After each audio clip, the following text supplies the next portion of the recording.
Hello students, welcome to Educational Suppliers. So today we are going to study general exceptions in Indian Penal Code part 2 from section 81 to 95. So here we have classified exceptions under 7 categories. Part 1 will consist of mistake of fact, which is section 76 and 79, judicial acts section 77 and 78, and accident section 80. Part 2 will consist of section 81 to 86 and 92 to 94, which is absence of criminal intent, consent section 87 to 91, and trifling at section 95. And part 3 will consist of right of private defense, which is section 96 to 106. So ये video में हम लोग देखने वाले हैं absence of criminal intent, consent and trifling at. Now we will see sections where criminal intent is absent, that is from section 81 to 86 and 92 to 94. Absence of criminal intent का मतलब है एक्ट करी है, वो एक्ट तो criminal है पर criminal intent नहीं है, then such person would not be liable to be punished.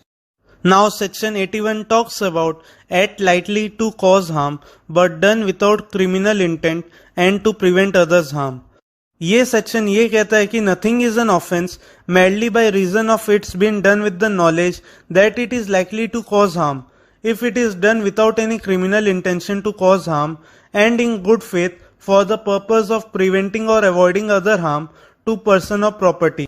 Section 81 ये कहता है कि अगर एक इंसान को दो सिचुएशन दे दी जाए, एक लेस डेंजरस सिचुएशन एंड एक मोर डेंजरस सिचुएशन, एंड उसे चूज करने को कहा जाए एंड वो लेस डेंजरस अल्टरनेटिव चूज करता है, तो फिर सेक्शन 81 का डिफेंस यूज करके अपनी क्रिमिनल लायबिलिटी को कम कर सकता है. This section is based on the maxim that necessitas non habet legum, which means necessity has no law. Now there are two essentials of section 81. First, the act must be done under good faith, and second, there must be no mens rea. Now let's see the illustration. एक जगह बहुत तेज आग लग जाती है, तो आग को आगे फैलने से रोकने के लिए और ह्यूमन लाइफ और प्रॉपर्टी बचाने के लिए ए एक हाउस को गिरा देता है. तो यहाँ क्या ए ने कोई ऑफेंस कमिट किया है? Here A is not guilty of offence. Now where an offence depends upon proof of intention, the court must have proof of fact sufficiently to justify in coming to the conclusion that intention existed. And where the positive evidence against the accused is clear, logical, reliable, then the question of motive is of no importance. Now section 82 and 83 बच्चों को criminal liability से बचाता है. Section 82 talks about act of a child under 7 years of age. Nothing is an offence which is done by a child under 7 years of age. Section 82 ये कहता है कि 7 साल से कम का बच्चा होता है एंड वो कोई भी एक्ट करे, देन उसे कंप्लीट एग्जम्पशन मिलेगी, क्योंकि उनके पास मेंटल मैच्योरिटी ही नहीं होती है कि वो एक्ट के नेचर एंड कॉन्सिक्वेंसेस को समझे. ये जो सेक्शन है ये एक मैक्सिम पे बेस्ड है which is known as doli incapax, which means incapable of committing an offence. Now section 83 talks about act of a child above 7 years of age and under 12 of immature understanding. This section states that any child between the age of 7 to 12 years, depending on maturity of understanding, can be deemed capable of committing a crime or not. Section 83 7 से 12 साल के बच्चों की बात करते हैं and उन्हें total exemption तो नहीं but exemption given subject to maturity of mind, which means ये देखा जाएगा कि बच्चे के पास इंटेंशन फॉर्मुलेट करने की कैपेसिटी थी या नहीं, या वो मेंटली मैच्योर था या नहीं. Here what is more important is not his age but the degree of requisite maturity required to comprehend the consequences while committing the crime. Now एक illustration है कि एक 12 साल का बच्चा है, उसने sharp sword use किया है in killing a person along with his 2 brothers and no evidence either of age or immaturity of understanding was found. It was held that he has committed an offense at least under section 326 of IPC. In Pratap Singh versus State of Jharkhand, it was held that date to be considered for determining the age of juvenile is date on which he has committed the offense and not the date when he was produced before juvenile board or court. Also, a claim of juvenility may be raised before any court and it shall be recognized at any stage even after disposal of the case. Now section 84 talks about act of a person of unsound mind.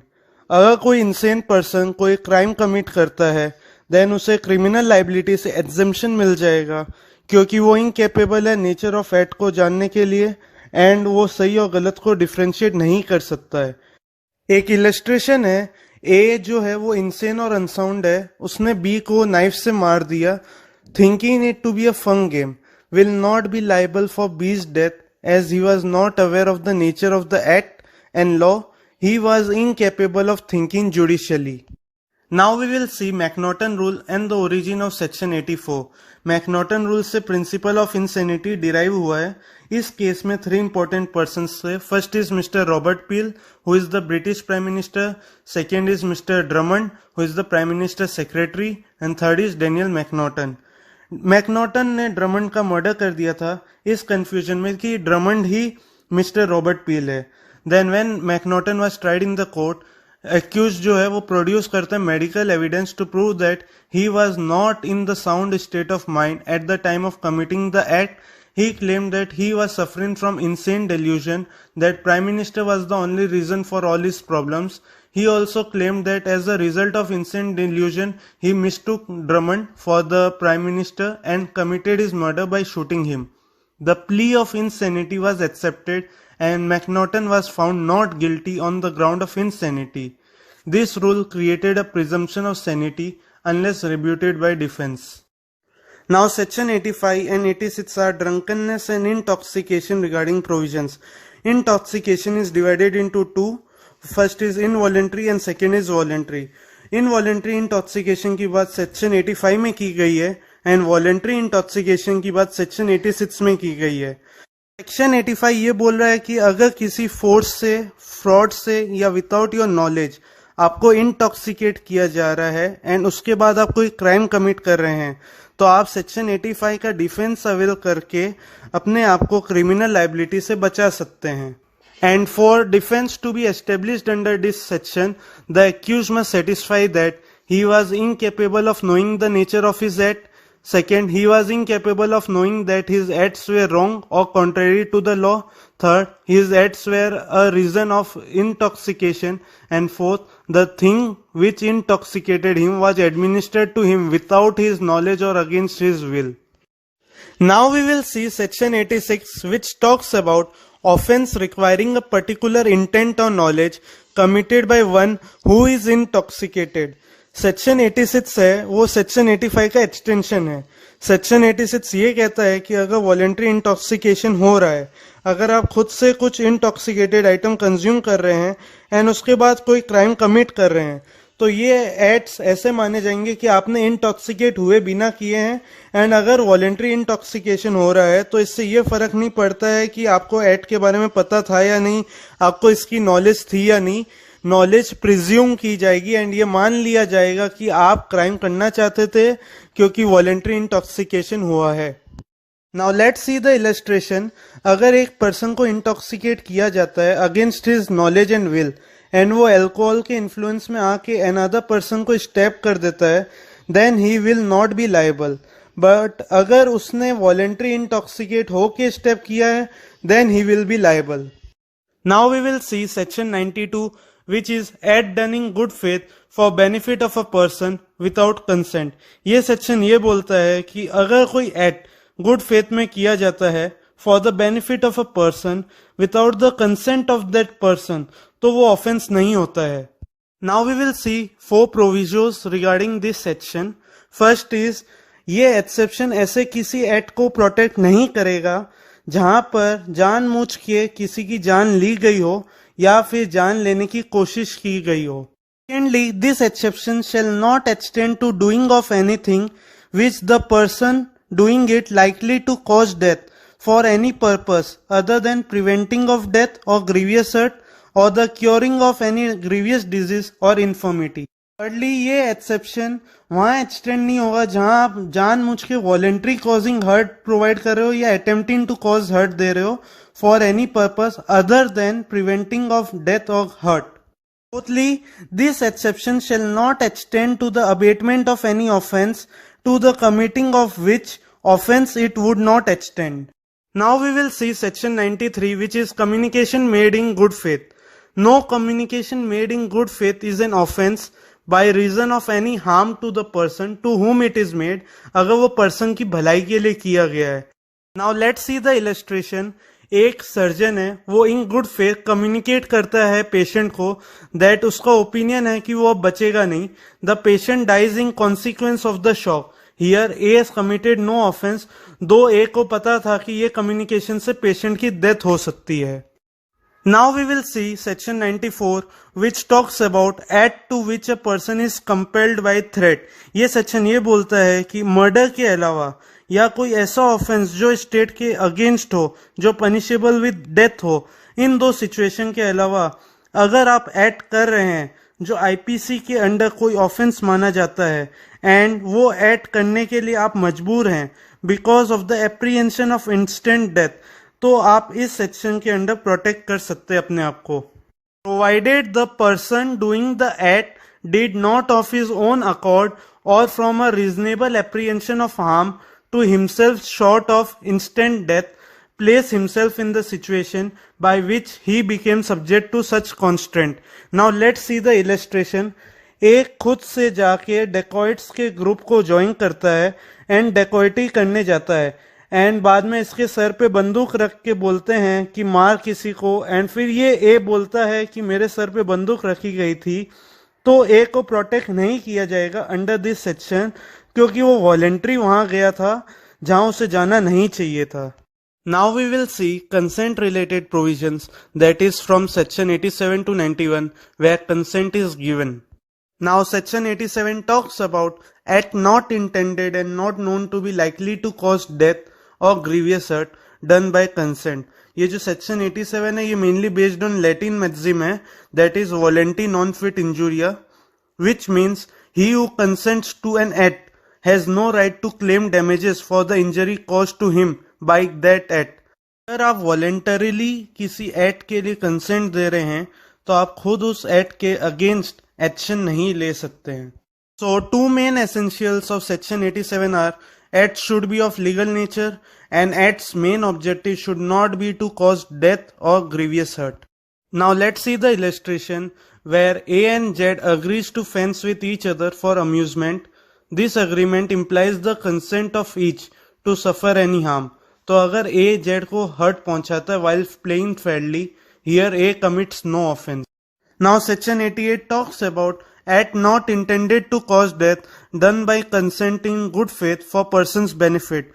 ये जो section है mainly doctors and surgeons को protect करता है जो अपने patients से consent लेकर उनके ऊपर सर्जिकल ऑपरेशंस अंडरटेक करते हैं जिनका लाइकली कॉज डेथ हो सकता है. सेक्शन 88 का एसेंशियल इंग्रेडिएंट ये है कि जो ऑपरेशन हो रहा है वो कंसेंट लेकर होना चाहिए and should be done in good faith. Now let's see the illustration. एक सर्जन है जिसे पता है कि एक पर्टिकुलर ऑपरेशन से जेड की डेथ भी हो सकती है, बट उसका इंटेंशन ये नहीं है कि जेड की डेथ हो एंड वो ऑपरेशन गुड फेथ में कर रहा है for the benefit of Z. Here A has committed no offence. Now we will see section 89 which is act done in good faith for benefit of child or insane person by or by consent of guardian. अगर 12 साल से कम उम्र का कोई बच्चा है या कोई अनसाउंड माइंड है तो उसके बेनिफिट के लिए अगर कोई एक्ट किया जाता है उसके गार्डियन के कंसेंट लेने के बाद, तो उन एक्ट्स को सेक्शन 89 प्रोटेक्ट करता है. तो सेक्शन 89 के दो इंग्रेडिएंट्स इंपॉर्टेंट है. एक तो ये for the benefit of child होना चाहिए या इंसेंट पर्सन होना चाहिए, and second with the consent of guardian होना चाहिए. Now let's see the provisions which are given under section 89. First is ये जो एक्सेप्शन है ये इंटेंशनल कॉजिंग ऑफ डेथ या अटेम्प्टिंग टू कॉज डेथ पे अप्लाई नहीं करेगा. सेकेंड प्रोविजो अगर लाइकली टू कॉज डेथ की सिचुएशन है तो वो तभी अलाउड होगी अगर आप किसी की डेथ को प्रिवेंट करने के लिए कर रहे हो या ग्रीवियस हर्ट को प्रिवेंट करने के लिए कर रहे हो या क्योर करने के लिए कर रहे हो एनी ग्रीवियस डिजीज और इन्फॉर्मिटी। थर्डली, ये जो एक्सेप्शन है ये voluntary causing of grievous hurt या attempting to cause grievous hurt के ऊपर एक्सटेंड नहीं होगा unless it is for the purpose of preventing death or grievous hurt or curing any grievous disease or infirmity. Fourthly, जो offence करने के लिए permission नहीं है ये एक्सेप्शन उसका अबेटमेंट भी करने की परमिशन नहीं देता है। Now we will see section 90 which talks about consent known to be given under fear of misconception. Section 90 ये बताता है कि कब कंसेंट को कंसेंट नहीं माना जाएगा। ये सेक्शन ये कहता है कि आईपीसी के जितने भी सेक्शन में कंसेंट दिया जा रहा है वो कंसेंट तब कंसेंट नहीं माना जाएगा अगर कंसेंट फियर ऑफ इंजरी की वजह से किसी पर्सन के द्वारा दी जाती है या फिर मिसकंसेप्शन ऑफ फैक्ट की वजह से वो पर्सन कंसेंट देता है एंड वो बिलीव कर रहा है कि कंसेंट जो दे रहा है वो डर की वजह से दी गई है या अंडर मिसकंसेप्शन दी गई है, देन कंसेंट नहीं मानी जाएगी। Now consent of insane person, अगर कोई कंसेंट किसी पर्सन द्वारा दी जा रही है जो अनसाउंड माइंड का है या इंटॉक्सिकेटेड है एंड उसे वो पता नहीं है कि उस एक्ट का नेचर और कॉन्सिक्वेंस क्या होगा, देन वो कंसेंट नहीं माना जाएगा। Secondly, consent of child, unless the contrary appears from the context, अगर कंसेंट चाइल्ड के द्वारा दी जा रही है who is under 12 years of age, then उसका कंसेंट नहीं माना जाएगा। Now section 91 talks about exclusion of acts which are offences independently of harm caused. ये जो सेक्शन है सेक्शन 87, 88 एंड 89 ये उन एक्ट्स पे एक्सटेंड नहीं होंगे जो इंडिपेंडेंटली ऑफेंसेस है और कोई हार्म कॉज करते हैं या हार्म कॉज कर सकते हैं या इंटेंशन है उनका हार्म कॉज करने का एंड ये नॉलेज है कि उस एक्ट से हार्म कॉज हो सकता है उस पर्सन को जो कंसेंट दे रहा है या जिसके बिहाफ में कंसेंट दी गई है उसे हार्म कॉज हो सकता है। Now let's see the illustration. Causing miscarriage is an offence independently of any harm which it may cause or be intended to cause to the woman. Therefore, it is not an offense by reason of such harm and the consent of the woman or of her guardian to the causing of such miscarriage does not justify the act. Now we will see section relating to trifling acts which is section 95. So section 95 talks about act causing slight harm.